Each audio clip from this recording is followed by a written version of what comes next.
पूरे देश के अंदर जाति व्यवस्था को खत्म करने की वकालत की जाती है। बिहार के नेता भी कमोबेश यही बात दोहराते हैं कि जाति कोई मायने नहीं रखता है, सभी को एक साथ मिलकर रहना चाहिए। लेकिन बिहार में जब जातिगत जनगणना की रिपोर्ट सामने आई है, उसके बाद अब यह चर्चा तेज हो गया है कि किस जाति के कितने लोग हैं।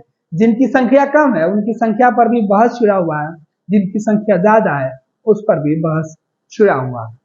अब सवाल यह है कि बिहार सहित अन्य राज्यों में जब चुनाव आता है तब जाति की बात की जाती है।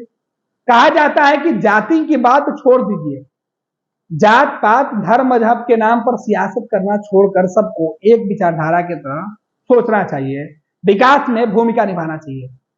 लेकिन बड़ा सवाल उन नेताओं से जो हर मौके पर जाति के चश्मे से समाज को देखते हैं। अब उन तमाम लोगों से यह सवाल है कि बिहार में जातिगत जनगणना की रिपोर्ट सामने लाकर क्या सरकार जाति जाति नहीं करना चाहती है, धर्म धर्म नहीं करना चाहती है? क्या इस जातिगत आंकड़ा से, जातीय जनगणना की जो आंकड़े से जारी किए गए हैं, इससे बिहार में और जाति जाति नहीं होगी और जातियों का वर्चस्व नहीं बढ़ेगा, जातीय हिंसा नहीं होगी, जाति के जो लोग होंगे वो दूसरे जाति के लोगों से नहीं टकराएंगे, उनके बीच घमासान नहीं मचेगा? ये सवाल उठने लगा है। एक तरफ आप A to Z की बात करने वाले लोग बनते हैं, एक तरफ समाज को विकसित करने वाली बात आप बनते हैं। बिहार के मुख्यमंत्री हर मंच से यही कहते हैं कि हम महिलाओं को इसलिए शिक्षित कर रहे हैं कि वो जनसंख्या पर लगाम लगाएं। लेकिन साहब, जातिगत जनगणना की रिपोर्ट जारी करने के बाद आप जनसंख्या पर किस तरीके से रोक लगा पाइएगा? क्योंकि जिस जनसंख्या पर रोक लगी हुई थी, आपने रिपोर्ट जारी करके उनको बता दिया है कि आप कितने कम हैं। अगर आप बुद्धिजीवी हैं तो अब आप बुड़बक बन गए हैं, क्योंकि आपको तो संख्या बल के हिसाब से बात करनी है। सरकार में आपकी हिस्सेदारी संख्या बल पर अगर होगी तो फिर जाति जाति तो आप खुद करना चाहते हैं। अब यह बड़ा सवाल है कि क्या A to Z के दावा करने वाले लोग, सभी जाति सभी धर्म को मानने वाले का दावा करने वाले लोग क्यों जातियों को बढ़ावा दे रहे हैं? आखिर इस जातिगत जनगणना की रिपोर्ट क्यों लाई गई है? क्या बिहार को जाति प्रथा से ऊपर नहीं उठाया जा सकता है?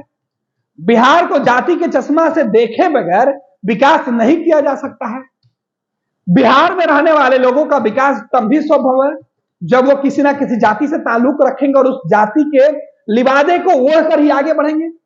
बिना जाति के लिबादे के वो आगे नहीं बढ़ पाएंगे। सरकार की मंशा तो यही है। सरकार चाहती है कि बिहार में जो जाति के लोग हैं वो जाति जाति करते रहे, जो पिछड़ा है वो पिछड़ा बन के रहे, जो अगड़ी जाति के लोग हैं वो अगड़ी जाति के बन के रहे।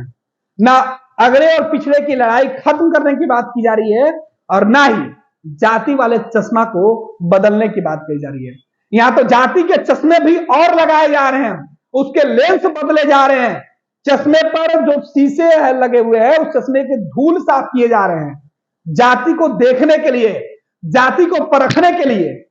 और बात किया जाता है समाज को जाति से ऊपर उठाने की। क्या ऐसी रिपोर्ट जारी करके लालू यादव, तेजस्वी यादव, नीतीश कुमार, सम्राट चौधरी, नरेंद्र मोदी, अमित शाह, देश भर के नेता जिनका ताल्लुक बिहार से होता है, वो जाति के चश्मे से बिहार को कैसे आगे ले जाएंगे? बिहार का जो भविष्य है वो बिना जाति का कब दिखेगा? क्यों बिहार के तमाम चुनाव जातियों के इर्द गिर्द बुने जाते हैं? या जब भी चुनाव का वक्त होता है जातियों का मुद्दा इस तरीके से सामने आता है? तो क्या बिहार या बिहार की तरक्की बिना जाति व्यवस्था या बिना जाति की बात किए हुए नहीं हो सकती? जातिगत जनगणना की रिपोर्ट जारी करके नीतीश कुमार और तेजस्वी यादव की सरकार ने अपनी मंशा साफ कर दिया है। जो लोग इस जनगणना की रिपोर्ट सामने आने के बाद सवाल उठा रहे हैं उनसे भी यही सवाल है कि आखिर जातिगत मुद्दे पर क्यों बहस हो रही है? क्या इस मुद्दे पर बहस करना चाहिए, या जिनकी संख्या कम है या जिनकी संख्या ज्यादा है उस पर बहस करके जनसंख्या पर रोक लगाना चाहिए, या फिर जाति करके जाति जाति की बात करके जनसंख्या बढ़ाने की बात करना चाहिए। नीतीश कुमार जी से सीधा सवाल है कि क्या जाति व्यवस्था की रिपोर्ट जारी करके किसी भी जाति की जनसंख्या कम की जा सकती है? तेजस्वी यादव से सवाल है कि क्या किसी भी जाति की जनसंख्या ज्यादा बताकर उस जाति के लोगों को ज्यादा हिस्सेदारी या उनके भविष्य को बेहतर बनाया जा सकता है? अगर यही होता तो जो जिस जाति के जिस धर्म के लोग ज्यादा हैं उस जाति उस धर्म के लोग सबसे ज्यादा जो है संपन्न होते, क्या वो हैं? चुनिंदा परिवारों को छोड़ दे तो मुसलमानों की आबादी 17% है। क्या सभी मुसलमान संपन्न हैं? सभी मुसलमान खुश हैं? यादवों की आबादी 14%। क्या सभी यादव संपन्न हैं? सभी यादव पूरी तरीके से खुश हैं? किसी के यहां गरीबी नहीं है, किसी के यहां फटहाली नहीं है, कोई मजबूर नहीं है, सभी संपन्न है लालू परिवार की तरह। चुनिंदा परिवारों को छोड़ दे तो क्या सभी राजपूत, सभी ब्राह्मण, सभी भूमिहार संपन्न है? इनकी आबादी कम है तो क्या इनके यहां कोई गरीब नहीं है? क्या किसी कायस्थ परिवार में अनपढ़ नहीं है? कोई गरीब इनके यहां नहीं है?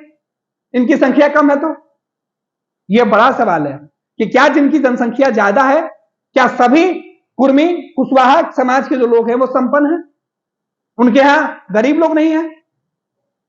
या उनकी जनसंख्या ज्यादा है तो सब के सब संपन्न है? पूरे प्रदेश के अंदर हर कुर्सी पर वही बैठे हुए हैं, उनके यहां कोई बेरोजगार नहीं है? बड़ा सवाल। जाति व्यवस्था अगर चलेगी तो इस तरीके से बातें निकलकर सामने आएंगी। जाति व्यवस्था को खत्म करना है, जनसंख्या को रोकने की बात करनी है तो पहले जाति के चश्मे को बदलना होगा, तभी संभव है। आप A to Z का नारा दे दीजिए, आप महिलाओं को शिक्षित करने की बातें कह दीजिए, आप सभी धर्मों के सम्मान की बातें कह दीजिए, आप व्यक्ति कोई भी हो सकते हैं, किसी भी राजनीतिक दल के हो सकते हैं, लेकिन अंत में आप सभी जाति पर आकर ही ठहर जाते हैं। और यही वजह है कि आज भी जाति बिहार की मूल समस्या है। बिहार की जनसंख्या जाति पर निर्भर हो गई है और सरकार ने यह आंकड़ा जारी करके खुद ये मैसेज दिया है और जिसे सरकार अपनी उपलब्धि बता रही है, उस उपलब्धि में बिहार के भविष्य पर खतरा दिख रहा है। क्योंकि बिहार में अब तरक्की जनसंख्या के हिसाब से होगी और जनसंख्या जाति के आधार पर बढ़ेगी।